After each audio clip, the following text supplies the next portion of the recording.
Party ఫిరాయింపులు start చేసింది ఈ దేశంలో బ్రదర్ కొద్దిగా మీరందరూ జర్నలిస్టులు ఎవడో గుట్టంగాడు అనగానే పట్టుకుంటారు అట్లా. స్టార్ట్ చేసిందే భారతదేశంలో కాంగ్రెస్. ఆయారాం గయారాం అనే కల్చర్ తెచ్చింది ఎవడు?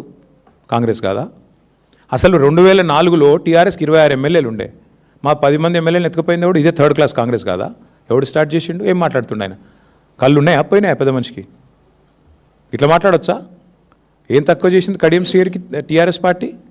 2013లో దేహి అంటూ వస్తే ఎంపీ చేసింది కదా కేసీఆర్ గారు.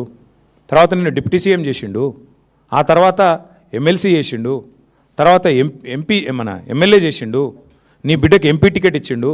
ఎందుకు ఈ వయసులో గలీజ్ మాటలు మాట్లాడు? ఏమన్నా బండ కట్టుకొని బాయలేదుకు చచ్చిపోక అనవసరం ఎందుకు? ఎందుకు ఆ మాటలు నాకు అర్థంగా సిగ్గు లేకుండా ఎందుకు ఆ బతుకు?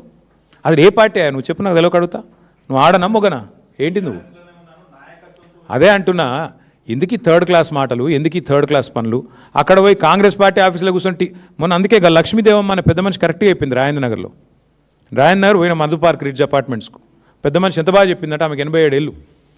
బిడ్డ ఈ ఎమ్మెల్యే ఇక్కడ ఉన్నోడు కళ్యాణం టీఆర్ఎస్తో చేసుకున్నాడు, కాపురం కాంగ్రెస్తో చేస్తున్నాడు అని చెప్పింది. ఎంతకంటే ఏం చెప్పాలి? మీ బతుకు గది. ప్రజల దృష్టిలో మీది ఒక హీనమైన బతుకు. మీరు అట్లే బతుకుతాము, ఇక్కడ గెలిచి అక్కడ సంసారం చేస్తామంటే మీ కర్మ, మేమేం చేస్తాం?